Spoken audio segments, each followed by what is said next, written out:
జంగా ఒక్కడు కదలకూడదు. ఎవడైనా కదిలాడో తోలు తీసే. తోలు తీయడానికి నేనేమన్నా అరటిపండు తొక్క? జై సుల్తాన్ జై సుల్తాన్ జై సుల్తాన్ జై సుల్తాన్. ఒరే జెండాకర్రా, ఏంట్రా ఆంజనేయుడు భక్తి కూడా నీ భజన ముందు బలాదుర్రా. చిన్నప్పుడు స్కూల్లో గోడ కూర్చేయమంటే తిరగబడి రౌడీ అయినోడ్రా. కనీసం దానికైనా రెస్పెక్ట్ ఇవ్వరా. కొడితే మొగ 32 చెక్కలు అవుతుంది. టైం రా.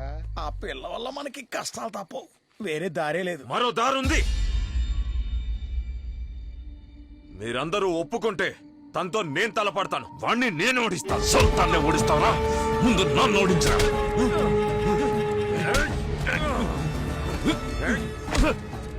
లే ఆపండ్రా, ఆపని చెప్తున్నాను కదా. ఎందుకు ఇలా గొడవ పడుతున్నారు?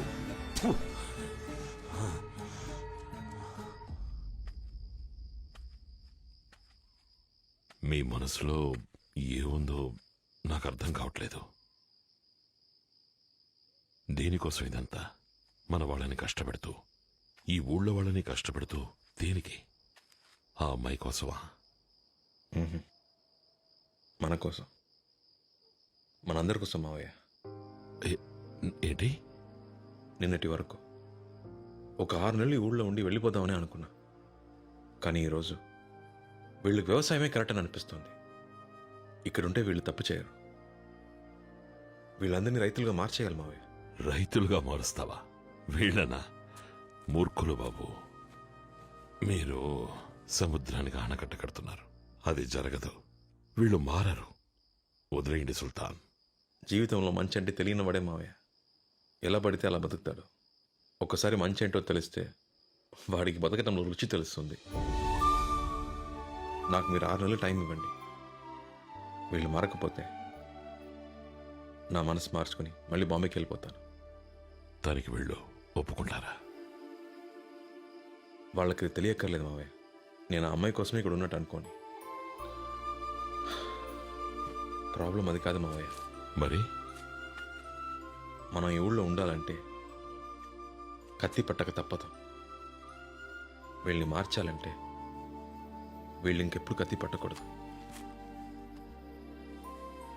దీనికి పరిష్కారం ఏంటో నాకు తెలియట్లేదు.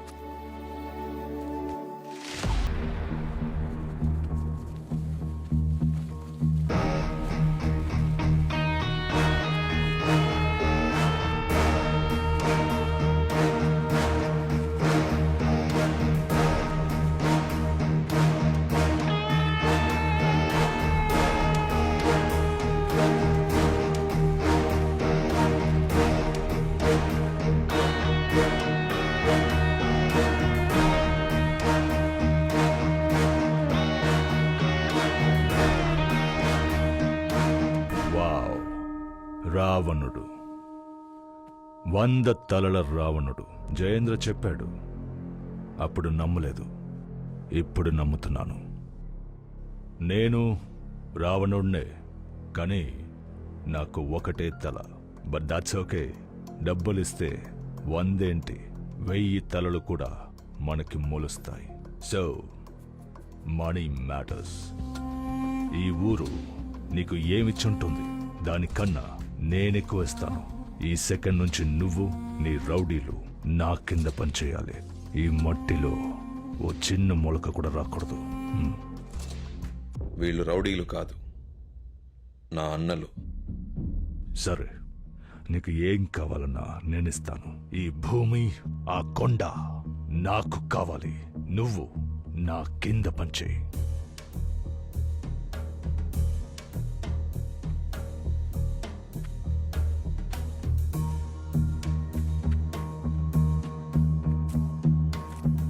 ఈ భూమి కొండ కావాలంతేనా? ఏమని చెప్తా.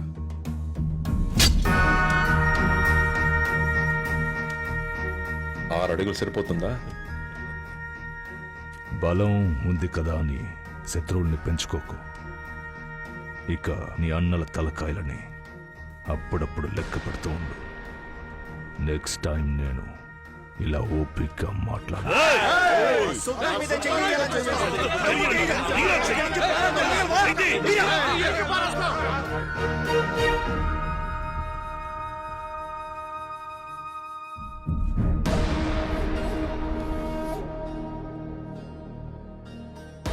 వాళ్ళకి నా కోపమే తెలుసు. మా అన్నల కోపం ఎలా ఉంటుందో తెలియదు. మీరు తట్టుకోలేరు. ఇది వీళ్ళ నేల, వీళ్ళ మట్టి. ఈ ఊరి వాళ్ళ బాధలు చూడలేకే ఒకడిని చచ్చేలా కొట్టాను. ఇప్పుడు నేను ఇక్కడి మనిషిని. జోలికొస్తే నరిక్కేస్తా. ఇంకెప్పుడు ఇక్కడికి రాకు. వస్తే మళ్ళీ వెళ్ళాం.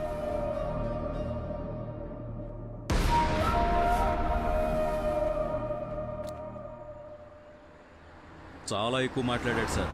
100 మంది వాడు వెనకాలన్నారన్న ధైర్యంతో ముందు వాళ్ళని లేపేయాలి సార్. 100 మంది వాడి వెనకాల లేరు. 100 మంది ముందు వాడున్నాడు. పాముని చంపాలంటే తోక నరక్కూడదు, తల నరకాలి. వాడి తల నరకాలి.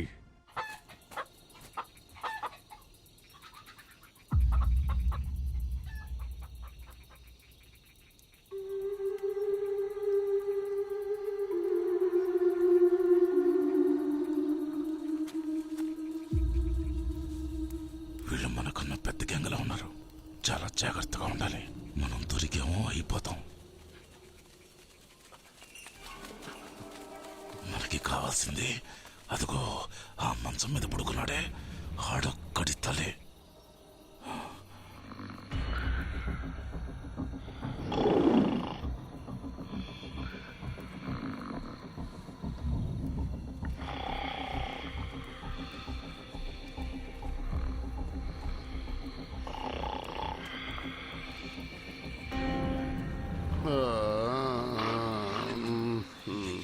చూసుకుని పదరా.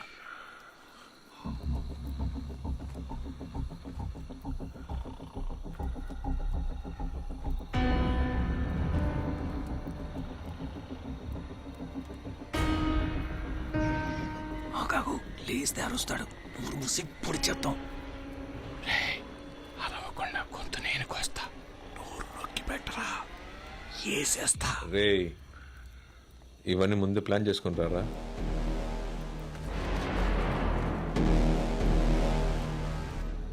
కత్తి పట్టనికుండా 2 నెలలుగా కంట్రోల్లో పెట్టాను. వీళ్ళు లేచారు, చస్తారు. ఏం జరిగినా అసలు సౌండ్ రాకూడదు. మ్యాటర్ అది.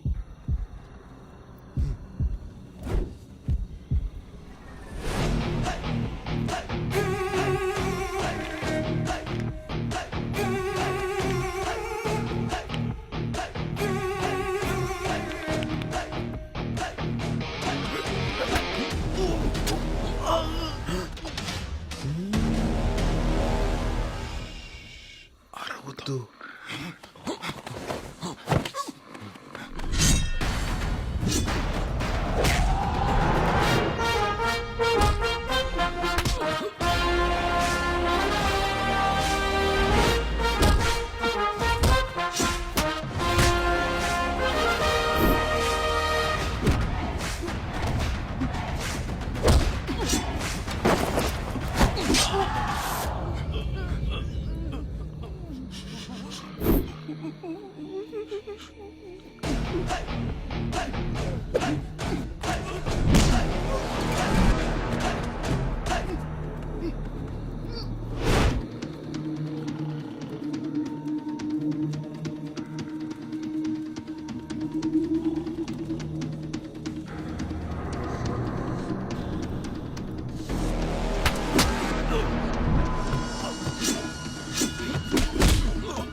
మైకేల్ వాడిని వదులు, నా మాట విను, వాడిని వదులు, వదులు వాడిని. మైకేల్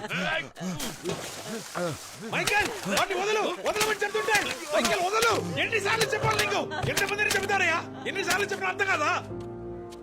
ఇది నేను ఎప్పుడో చెప్పాను ఇలాగే జరుగుద్దని. వీళ్ళు ఈ ఊరు ఆడాళ్ళ మీద చేసి ఏం చేసినా అడిగే మగాడు కూడా లేడు. ఇంకా ఎన్ని ఘోరాలు చూడాలో ఏంటో. ఆ కుర్రాన్ని ఇంకో నాలుగు పీకుంటే చచ్చూరుకునేవాడు.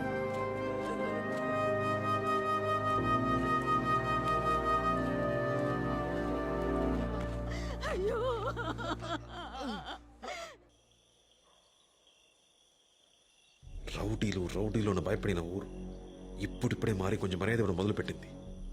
ఈలోగా మావయ్య ఆ, ఇంకా మైకిల్కి ఇక్కడ చోట్లేదు, వెళ్ళమని చెప్పు. అది కాదు సుల్తాన్, పొమ్మంటే వాడు ఎక్కడికి. ఎక్కడికైనా పోనీ మావయ్య, ఇంకెప్పుడు నాకు కనిపించకూడదు. చంపేస్తాను కనిపిస్తే. వెళ్ళమను.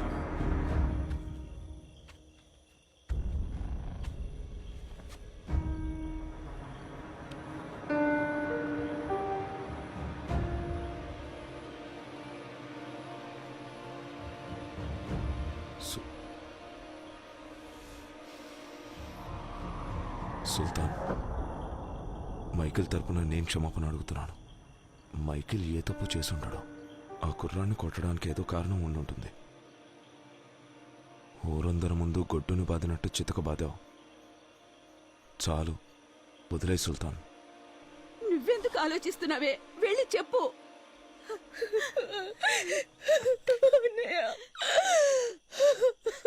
అయ్యా, జరిగిన విషయంలో ఏం తప్పేమీ లేదు. ఇంట్లో ఒంటరిగా ఉన్న మా అమ్మాయితో వాడే పశువులా ప్రవర్తించాడు. సమయానికి దేవుళ్ళ ఈయనొచ్చి మా అమ్మాయి మానం కాపాడారు. అవునన్నయ్య, నువ్వు ఆయన ఎంత కొట్టినా కూడా నా మానం పోతుందేమోనని ఒక్క మాట కూడా మాట్లాడకుండా మౌనంగా ఉండిపోయారు.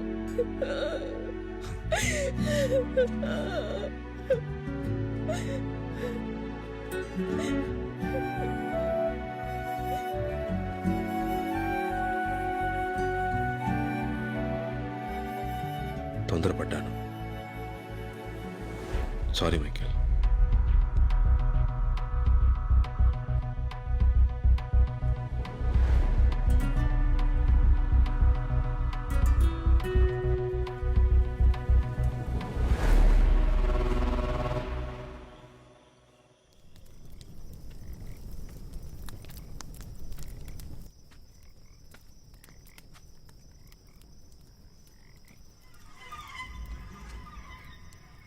ఇన్నేళ్లు తోడుగా ఉన్న నిన్నే సుల్తాన్ ఏం ఆలోచించకుండా నిన్నే వెళ్ళిపోమన్నాడు. ఇక మిగిలిన వాళ్ళెంత? పెద్ద అయిన తర్వాత ఈ గ్యాంగ్కి నాకు కూడా నువ్వే దిక్కు. అలాంటిది నువ్వు మా ముందు దెబ్బలు తింటావు. ఏం బాలేదు, కొంచెం కూడా బాలేదు.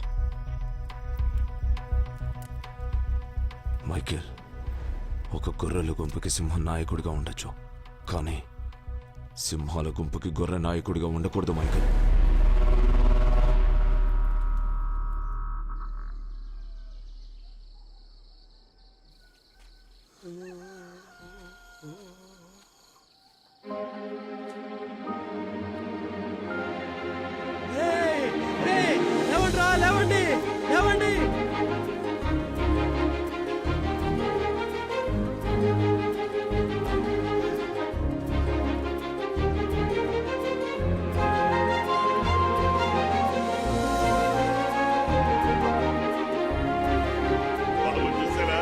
మొలకలు ఒలిచాయి.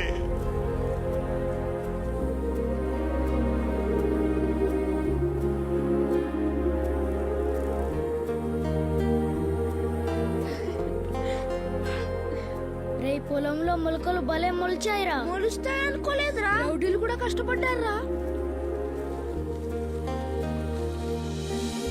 అయ్యా తాత అయ్యా పెద్దవాడివి స్వామి, ఈ భూమిని ఇలా చూడాలని ఎన్నో ప్రాణాలు తప్పిస్తున్నాయి. మా పాలిట దేవుళ్ళా వచ్చావు. ఎక్కడిది చూడకుండా చచ్చిపోతానేమో అనుకున్నాను బాబు. నిన్ను మొట్టమొదట చూసినప్పుడు నువ్వే మమ్మల్ని కాపాడుతావనుకున్నాను. అది నిజమైంది. నువ్వు బాగుండాలి. నీ మేలు మర్చిపోలేం బాబు.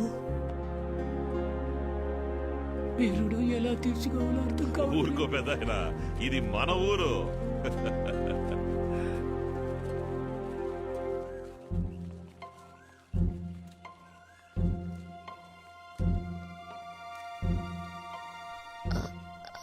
అది నేను మీతో చెప్పండి.